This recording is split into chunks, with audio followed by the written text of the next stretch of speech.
Another thing to think about when setting up your course in Angel are the tab settings. When you log into an Angel course, you see a series of tabs across the top that help you navigate from one place to another in the course. Uh, Users with different user rights will have different tabs or be able to see different tabs. For instance, I can see 8 tabs here. However, if I was a student, if I go into student preview mode, I'll only see 6 of them. So, but some of these tabs I may not be using, or I may want to call them something different, or I may want them to go somewhere else.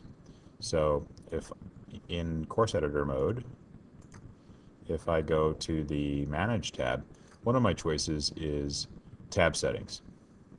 That's under course settings, tab settings.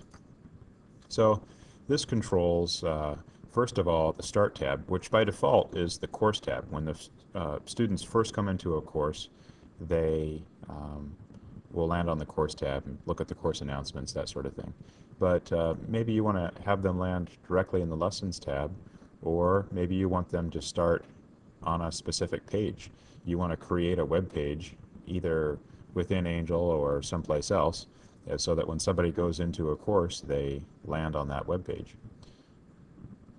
Also, you can decide whether the guide, this is along the side here, if you want that to be collapsed or to show by default.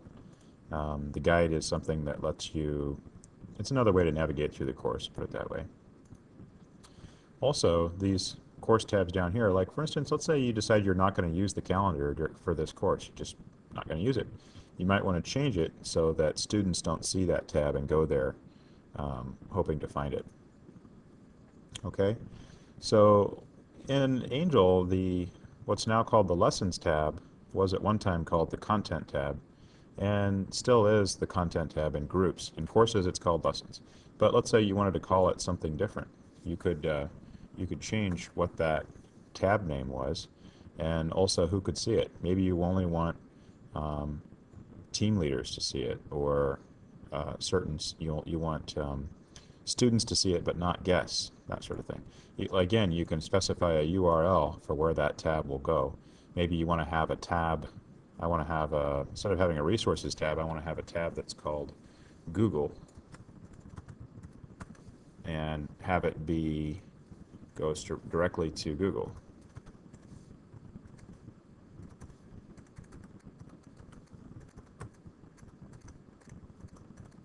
Okay. Now, one thing to not do is the Manage tab, the Tools tab, now called the Manage tab. If you change that to disabled, then you'd have no way to get back to your tab settings, because the tab settings are on the Manage tab. So don't disable the Management tab. If you did for some reason do that, contact us in eLearning and we can help fix it for you. But as an instructor, it's pretty hard to back yourself out of that corner. So I'll hit Save. And now in my course, I see that the Calendar tab is labeled as 1, 2, 3. Now let's look at it as a student here. Okay. I see that the Calendar tab is 1, 2, 3, and that there's a Google tab, and clicking on the Google tab takes me directly to Google. So that is tab settings.